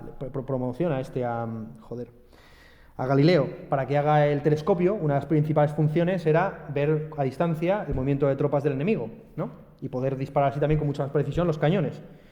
Y del mismo modo, sucede que los propios pintores, para reivindicarse a sí mismos como más que artesanos, lo que hacen es intentar adobarse al modelo del soldado, bajo la idea de que las armas y las letras están a la misma altura, pero no las artes. No sé si lo estáis viendo, ¿no? Quiero decir que el gran desafío del Renacimiento es cómo se puede equiparar las artes al mismo nivel que las letras y las armas en un momento en el que, como ya describirá Cervantes en el Barroco, las armas están empezando a tener importancia, porque digamos, el arte de la guerra no es un arte individual, no es un arte del caballero a la manera de Lancelot que se enfrenta con otros caballeros en un combate singular, sino que se trata de estar bien soldado en una especie de formación férrea, manteniendo la pica o el fusil en el lugar concreto, ¿no? Bien, entonces, voy a leer los pasajes para que veáis un poco por dónde van los tiros. Bien, dice así. Estas instrucciones, Leonard Battista Alberti de la pintura. Estas instrucciones son de tal naturaleza que quien las entienda bien, tanto por su inteligencia como por su comprensión de la definición de pintura, se da cuenta de lo útiles que son. Nunca debe suponerse que alguien pueda ser buen pintor si no entiende claramente lo que está intentando hacer. En vano tensa el arco quien carece de un blanco al que apuntar la flecha. Filarete, en el Tratado de Arquitectura, dice lo siguiente: si deseas representar puertas, ventanas o escaleras, todo debería dirigirse hacia ese punto, porque, como habrás comprendido, el punto central es tu ojo, en el que todo debería apoyarse, al igual que el ballestero concentra siempre su esfuerzo en un punto prefijado. Leonardo da Vinci, su cuaderno de notas. Ahora bien, los objetos situados frente a los ojos actúan con los rayos de sus imágenes de la misma manera que muchos arqueros que desean disparar por el agujero de una carabina, ya que aquel que se encuentra en línea recta con la dirección del agujero de la carabina tendrá más probabilidades de tocar el fondo de este agujero con su flecha. ¿Bien? Junto con esto, que es básicamente el aparato técnico del desarrollo y del prestigio que va alcanzando poco a poco las artes, vinculadas por un lado con el arte de la guerra, pero también con las ciencias y el desarrollo de la matemática y sobre todo de la geometría proyectiva, una de las cosas que subrayé, que aquí tan solo puedo mencionar, es la aparición de la idea del genio, sobre todo en las vidas de Vasari. Pero de nuevo, genios que su principal genialidad va de la mano del uso de la geometría. Así, por ejemplo, dice Vasari sobre Giotto. Giotto, que era un hombre muy amable, mirando al cortesano tomó una hoja de papel, porque el cortesano en concreto del que está hablando aquí es un emisario del Papa que le ha pedido que por favor le haga un cuadro, ¿no? Entonces Giotto le responde así al Papa. Mirando al cortesano tomó una hoja de papel con un pincel teñido de rojo que tenía en la mano y, apoyando el codo sobre la cadera para hacer una especie de compás, giró la mano y trazó una circunferencia tan regular que verlo era una auténtica maravilla. Cuando el asunto se divulgó, nació ese proverbio que todavía se usa mucho en nuestros tiempos: eres más redondo que la O de Giotto. La belleza de este proverbio se debe no solo a su origen, sino todavía más a su significado, que consiste en la ambigüedad de la palabra redondo, que, aparte de la figura circular perfecta, significa un ingenio tardío y poco tosco. Aquí lo que está haciendo Vasari es mostrar cómo para él Giotto es el Dante de la pintura, esto es el último de los medievales, porque es tardío y tosco, pero es el primero de los modernos, en la medida en que cuando le piden un cuadro para el Rey de Reyes, para el Rey de las almas espirituales, para el Papa, no hace una representación figurativa, sino lo que muestra es cómo su propio cuerpo es un compás, ¿no? Bien, y así muchos, por ejemplo, y junto con esta idea del genio geómetra, pues también está el genio evidentemente obsesionado, entusiasta, pero esto vamos a comentarlo supongo al hablar de la melancolía de Durero.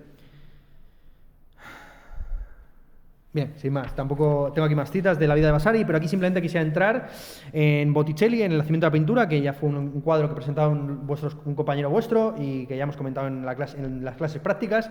Aquí quisiera simplemente hacer una muestra del tipo de análisis iconológico. Simplemente os voy a dar un pequeño como paladeo o un pequeño canapé de lo que hice de una manera mucho más sistemática a lo largo del curso pasado, ¿no? O sea que si queréis ver más cosas de estas, si realmente esto os gusta, os recomiendo que veáis los vídeos aquellos. Bien, entonces lo que hice fue simplemente coger Sandro Botticelli, la nacimiento de la pintura, e ir uno tras uno viendo las diversas figuras. Bien, la Venus. La Venus, como se puede ver rápidamente, es la misma modelo o la misma figura que se encuentra en el nacimiento de Venus, con la diferencia de que está vestida. Bien, ¿por qué está vestida? Aquí, evidentemente, hay que apelar a toda la tradición iconológica de Ficino y de las recomendaciones que hace también Alberti de que los artistas se inspiren en los escritores. Así pues, Botticelli, en su Calumnia de Apeles, plantea claramente una contraposición muy firme entre la mentira, la calumnia, la insidia, el rumor, que van todas vestidas, estos que tienen algo que esconder, frente a la verdad, que nuevamente sigue siendo la misma modelo, que va desnuda, ¿no? La Calumnia de Apeles es una historia que no tengo tiempo aquí de contar, leedla si queréis en Alberti. Bien. evidentemente, a partir de esta idea de que la Venus, o sea, de que hay una distinción entre una Venus que está vestida y una Venus que está desnuda, pues surge las representaciones contemporáneas de la diferencia entre la Venus Uranos y la Venus Pandemos. Por esto es importante Platón. Quiero decir, que Platón ahora empieza a ser importante. Por eso yo di en el curso pasado, que fue la primera vez que yo di clase en Historia del Arte, esto, en lugar de ir a Platón. Porque sin esto no se entiende Platón. Sin esto no se entiende por qué Platón es importante. Aquí lo que se está escenificando, entre otras cosas, en su famoso cuadro de Tiziano, Amor profano y amor sacro, es la diferencia entre eso, entre la Venus Pandemos, a saber, la Venus popular, la Venus plebeya, que es una Venus que va vestida y que por lo tanto tiene que ornarse. Aquí os recuerdo pues todas las palabras que tenían los padres de la Iglesia acerca de las mujeres que se adulteraban con aceites y demás, frente a aquella Venus, que es la Venus Uranos, la Venus celeste, que no tiene nada que esconder y que por lo tanto la radiante y luminosa iba desnuda. Junto con esa contraposición, os he querido subrayar en el paisaje, en la parte trasera, digamos, del cuadro, cómo hay una especie como de inversión de roles y Tiziano no está planteando aquí la contraposición entre la Venus Uranos y la Venus Pandemos, sino también la contraposición entre la ciudad y el campo. Junto con, que yo creo que está muy bien representada en la realidad, por un lado los conejitos salvajes que están al lado de la Venus Pandemos y los conejos que están siendo cazados en la Venus Uranos. La ciudad, curiosamente, está de la mano del mundo natural salvaje e incivilizado, oscuro, frente al mundo rural, que sería un mundo pues labrado, sería un mundo en el que los hombres dominan la naturaleza, etcétera, etcétera, ¿no? Bien. Tampoco tengo mucho más tiempo, simplemente pues seguir un poco más allá, ¿no? Pero cómo pues esta contraposición es una contraposición que se restringe, o sea, esta contraposición entre que la desnudez es superior a la vestimenta, pues es algo que evidentemente se circunscribe tan solo al género femenino. Vamos a ir más adelante, cuando hablemos de las guerrilla girls, en esta clase, a ver todas las críticas feministas a este modelo, según el cual, pues cuando se representan a los dos géneros en el mismo cuadro, siempre viene bien que las mujeres estén desnudas, porque son la principal atracción de los compradores. Como he sabido, pues todos estos cuadros, antes de terminar en museos nacionales, pues formaban parte de... eran pornografía, quiero decir, que estaban en salones privados donde los nobles, los duques, se la machacaban. Entonces es natural que, evidentemente, pues no aparecieran tíos desnudos, sino precisamente mujeres. Bueno, dos cuadros también muy conocidos, un cuadro que normalmente se atribuye a Giorgione, pero que prácticamente todos los expertos ahora dicen que es de Tiziano, el concierto campestre, que sirve de base para luego el almuerzo en la hierba y que luego sirve de base pues, de la famosa novela, ¿no? Bien. Cupido, bien, Cupido se le representa lanzando una flecha a una de las gracias, ciego y con alas. Bien, aquí evidentemente pues habría que volver a todas las representaciones de Eros, ya no como el Eros platónico, sino como el Eros de Apuleyo, en concreto del asno de oro de Apuleyo, donde Eros aparece como una especie de angelote que rapta y tiene matrimonio con Psique, esto es con el alma. Y lo que allí se está escenificando en un pasaje concreto del Osno de Apuleyo, pues es una metáfora muy interesante acerca de la concepción del amor en la Roma tardía, frente a lo que hemos visto en Grecia, que es que el amor, por lo menos platónico, pues se entiende como una elevación, como una aspiración, como una búsqueda de la verdad y del conocimiento. Lo que tenemos aquí es que el amor tardo latino o tardo antiguo, es un amor ciego, es un amor que tan solo puede vivir en la oscuridad. De hecho, como es conocido, en el mito de Eros y Psique, Eros decide abandonar a Psique en el momento en que ella se obsesiona con verle, porque él tenía como condición para acostarse con Psique, esto es con el alma, el hecho de que tan solo se encontraran en mitad de la noche y por tanto que no hubiera luz en su cuarto. Entonces hay un momento en que Psique, pues intrigada, ¿no? La conciencia, bajo el principio de curiosidad, quiere saber en qué consiste el amor más allá de esa noche en la que todos los gatos son pardos. Entonces decide encender una vela y acercársela al cuerpo de Eros, del amor, con la mala suerte de Cupido, con la mala suerte de arrojarle la cera, quemarle y por tanto despertarle. ¿Bien? Esa idea, básicamente, de que el amor funciona siempre y cuando esté en la oscuridad o en la tiniebla, es una idea que aparece muy bien representada pues ya en el Renacimiento. Pues con estos dos cuadros me parece que son muy ejemplificadores, ¿no? Por un lado, Tiziano, Venus vendando a Cupido, y luego, por otro lado, Lucas Cranach, amor. Bien. Junto con... voy muy rápido, porque me queda poco tiempo. Flora Céfiro. Bien, aquí tenemos un mito particular, o sea, aquí tenemos la representación de una temática también tradicional, mitológica, pero inusual, en el sentido de que el paso de las estaciones tradicionalmente se concebía bajo el mito no del rapto de Flora por parte de Céfiro, sino bajo el mito de Perséfone y Hades, ¿no? La idea de que las estaciones tienen que ver pues, con la tristeza de una madre porque su hija ha sido raptada por el dios del inframundo, ¿no? Entonces, bien, conocéis el mito, no lo voy a contar. Bien, aquí lo que se está contando es que, básicamente, de manera un poco alegórica, o así lo interpreto yo, es que el paso a las estaciones no es algo natural, sino que es algo que viene forzado por el trabajo humano, que es un trabajo que viola la naturaleza y que intercede sobre ella. Bien, lo que se está escenificando realmente es el Céfiro, un dios del viento, lo que hace es tomar a Cloris, a la pálida Cloris, y convertirla en la diosa de la flora, ¿no? En Flora. Bien, lo que yo interpreto aquí es que esto hay que entenderse desde la perspectiva de otro cuadro de Botticelli, que es la cuatrilogía de la historia de Anastaglio del Onesti. Esto es una historia que está en el Decamerón, en la que básicamente se cuenta que a las afueras de Rávena todos los días se produce la persecución de un fantasma a una mujer que se negó a casarse con un caballero. Esto es lo que tenéis en pantalla, un caballero despechado, el fantasma de un caballero despechado persiguiendo al fantasma de una no sé, de una... No, no voy a decir, no, da igual, ¿qué más da? Sin más, de una que no quiso casarse con él, ¿vale? Sin más. Entonces, lo que es interesante de la cuatrilogía lo vamos a contar más adelante, pero básicamente voy a contar la historia y luego voy a ir sobre el detalle que quiero subrayar, ¿bien? Entonces, primero, como veis, pues está básicamente la persecución del caballero con los perros a la muchacha. En segunda instancia se ve como Anastaglio del Onesti, que es un noble de Rávena que ha pedido la mano a una muchacha que se la ha negado, pues compungido, pasea por los bosques hasta que aterrorizado se encuentra pues con esta escena de que cada día un caballero fantasma mata a una mujer y arroja su corazón a los perros.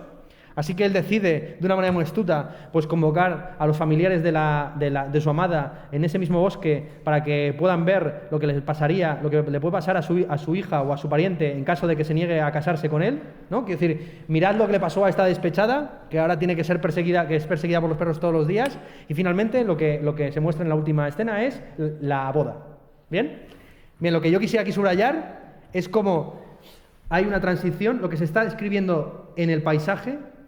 Por detrás de la historia principal es la historia de la dominación del entorno natural por el ser humano. Así en la primera escena tenemos básicamente un bosque asilvestrado, donde los árboles caen por su propio peso, es decir, por marchitos de puro viejos, y no porque han sido talados por el hombre, y lo que aparecen son leñadores que están empezando a hacer el trabajo de poda de esa zona salvaje.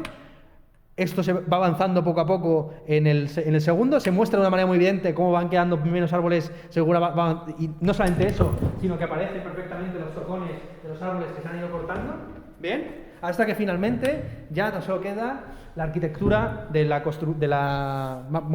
vitruviana del lugar de la boda, ¿bien? Entonces, por ahí va un poco los tiros de lo que yo quería contar acerca. Esto es otro cuadro en el que aparece evidentemente pues eso, una violación, una persecución, la misoginia pura y dura de este periodo, pero en el que aparece, yo creo, de alguna forma o inscrita esta idea de que aparece ya representada todo lo que son las innovaciones tecnológicas que permiten al ser humano determinar cuándo es primavera y cuándo no lo es. Es el ser humano, con su violación, escenificada a través del viento, el que determina cuándo una tierra va a ser cultivable o no, ¿bien? O cuándo va a ser presa de los animales o no. Bien, junto con esto pues tenemos las tres gracias y Mercurio. Aquí muy rápido, las tres gracias evidentemente pues yo las vinculé entonces con Pícola Mirándola, la moneda que acuñó personalmente el filósofo o teólogo, en la que él pues, porque como sabéis hay varias formas de llamar a estas tres gracias, él las llamó pulcritud, amor y voluptas. Como es evidente, la que da la espalda, esto es, la más recatada de las tres, es precisamente el amor, que ya no es el eros fogoso erótico de los griegos, sino que se parece mucho más a la caridad cristiana frente a la pulcritud y a la voluptuosidad que nosotros traducimos sinónimamente como belleza, pero que por aquel entonces eran dos entidades distintas. Entonces lo que aquí se está viendo, bajo la figura de las tres gracias, es básicamente la fusión que ya está consumada en el siglo XVIII, donde empezó nuestro curso, entre la teoría de los valores, la teoría de las artes y la teoría del amor.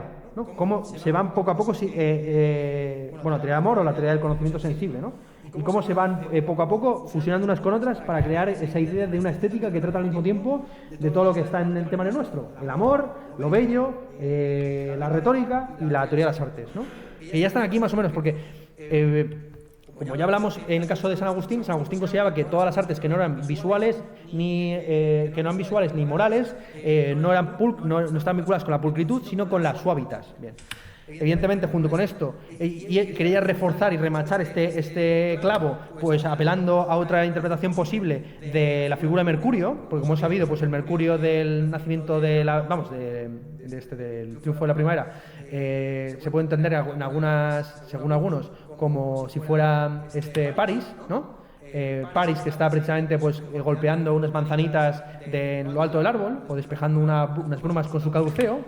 Entonces aquí lo que quería mostrar es cómo la figura de las tres gracias tiene influencia importantísima en la representación del juicio de París, hasta tal punto de que aquí nuevamente aparecen una de espaldas y dos de frente. Y de aquí que precisamente es la que está de espaldas la diosa la diosa primera, ¿no? Era precisamente. Quiero decir que es la que evidentemente es más recatada o menos obscena, frente evidentemente a Afrodita, que es la diosa del amor, y Atenea, que es la diosa al mismo tiempo de la sabiduría y de la guerra. Esto es, también ni en la guerra ni en el amor hay leyes. ¿Bien?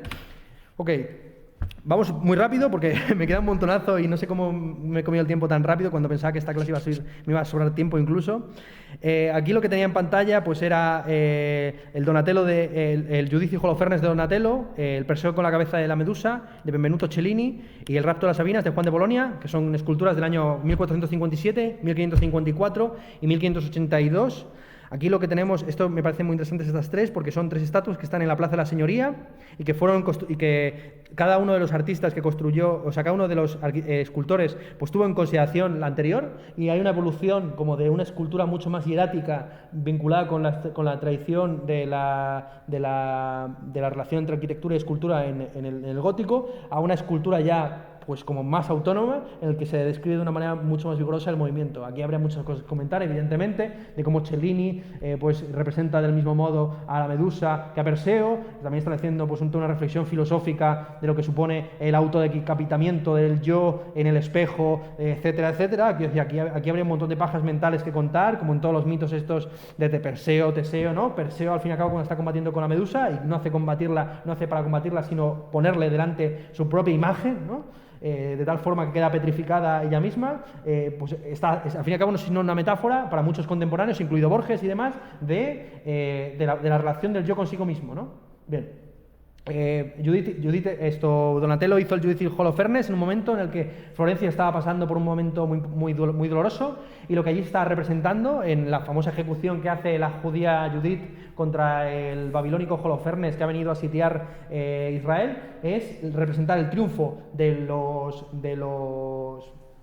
débiles sobre los fuertes. Así Florencia siempre encargó y puso en las principales plazas de su ciudad estatuas que escenificaban esa idea de que, siendo Florencia una mera ciudad-estado, estuvo a punto de dominar toda Italia.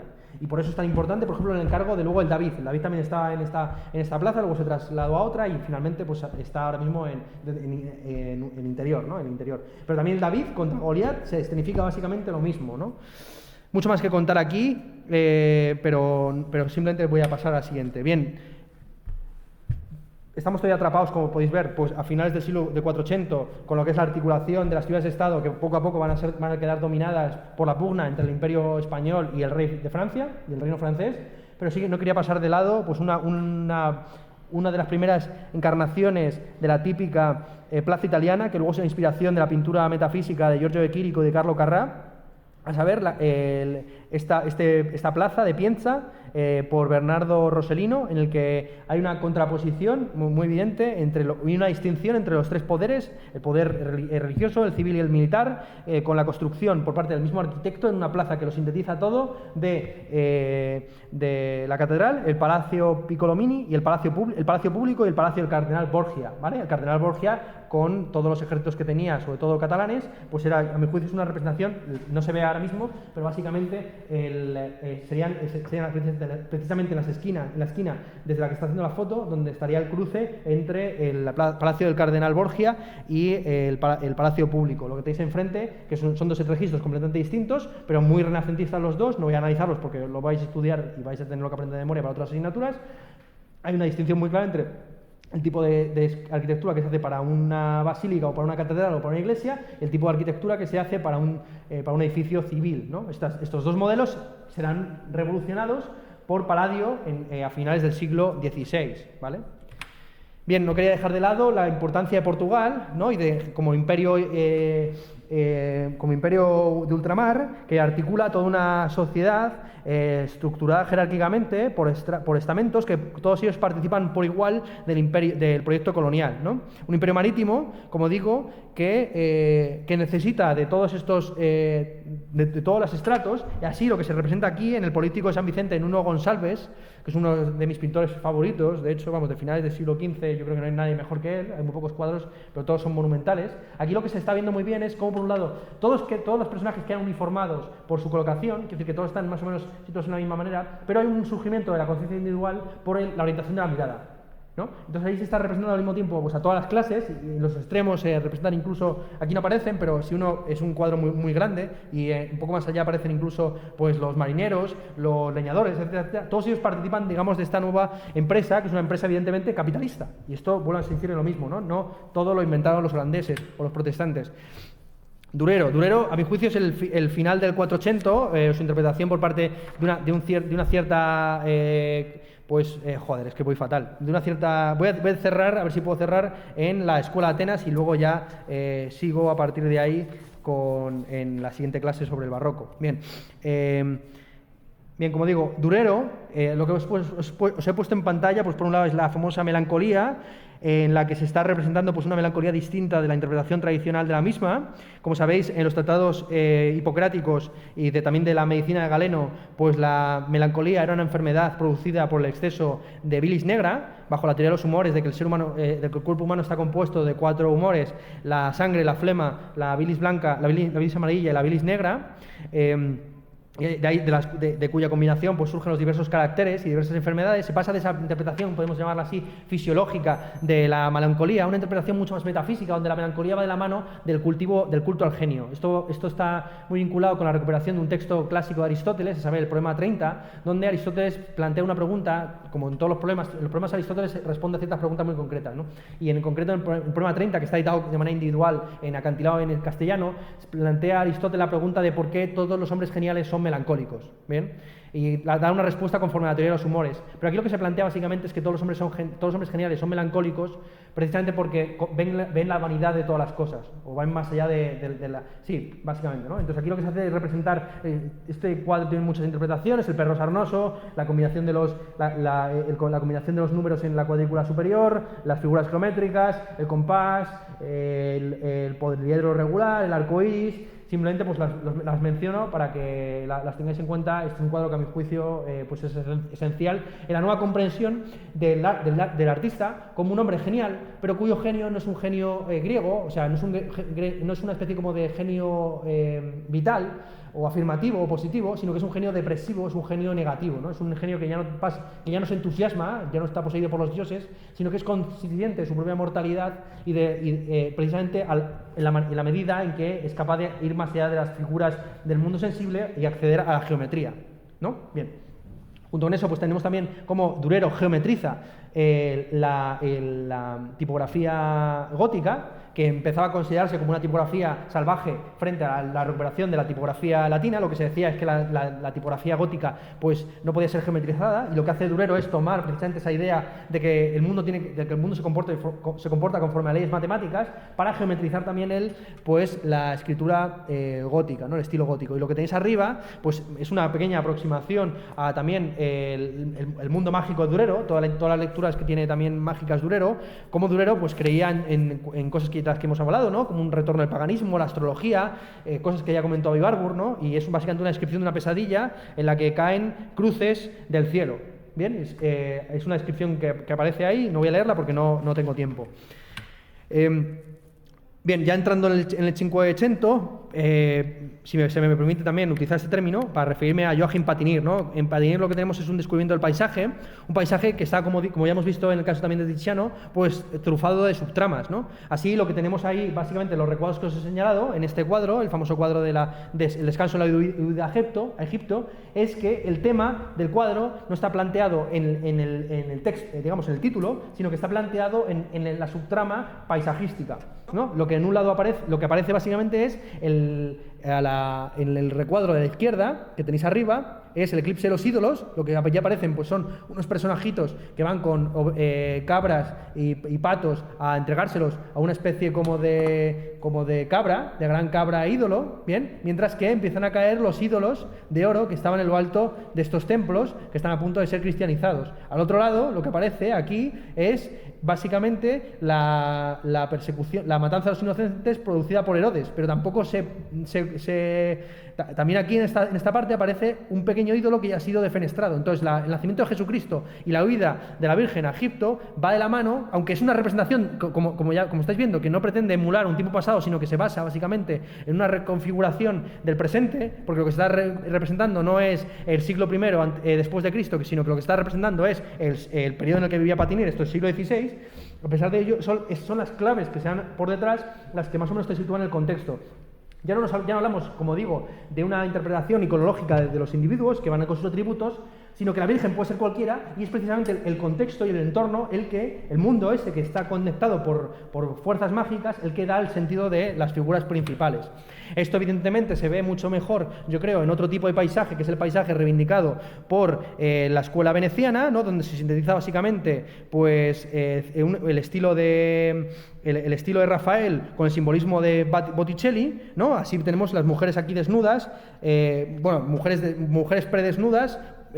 Aquí, tres cosas que subrayar. En primer lugar, nueva aparición como de templos o de ídolos destruidos, la subtrama que viene dada porque este cuadro se llama, como sabéis, La Tempestad, y entonces aquí lo que se está contando es como también el fin del mundo, el fin del mundo pagano, precisamente con ese rayo en el fondo, pero la escena inicial da como una especie de mundo así ambiguo, no puedo entrar en más detalle. Junto con eso, pues os he puesto el cuadro de los tres filósofos, que ejemplifica muy bien cómo se autoconcebían de manera ideológica los modernos. Los modernos entendían que la filosofía antigua era una filosofía pues, vinculada con los textos, con la producción de textos. La filosofía medieval era una filosofía influida sobre todo por los musulmanes y por los árabes, mientras que la filosofía moderna, que es una filosofía mucho más joven, a diferencia de la edad adulta y de la edad anciana, es una filosofía que no tiene tanto que ver con la disputatio o con el diálogo, con la discusión con otros individuos, sino con la contemplación del mundo tal y como está dado, ¿no? Esta es la forma en la que los modernos se representaban a sí mismos contra la propia realidad la que hemos contado. Y finalmente cierro, porque no me va a dar tiempo a entrar en la escuela de Atenas, con esto,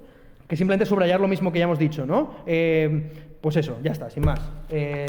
Como sabéis, lo que os he puesto abajo, ¿qué es lo que tenemos aquí? Pues Giorgione, la Venus dormida de 1510, Tiziano, la Venus de Urbino de 1568, Eduard Manet, la Olimpia de 1863. Como sabéis, ese cuadro generó mucha polémica, es uno de los primeros cuadros que provocó de manera explícita al público. Se calcula que durante su exposición en el Salón de Les Refusés, pues había como una especie de muchedumbre de unas 50 personas intentando destruirlo cada día. Incluso llegó a haber una señora que se compró un paraguas exprofeso para abrirlo desde las 8 de la mañana hasta las 8 de la tarde delante del cuadro para que nadie lo viera, porque allí lo que se está ejemplificando es precisamente cómo una prostituta, además enana, recibe por parte de su esclava negra la ofrenda que le trae un putero, básicamente, ¿no? Y al lado de todo esto es la interpretación del cuerpo femenino como algo al mismo tiempo divino, ¿no? La Venus, pero también bajísimo, ¿no? Una prostituta, pues la duda planteada por las Guerrilla Girls en su famoso cartel del año 1989.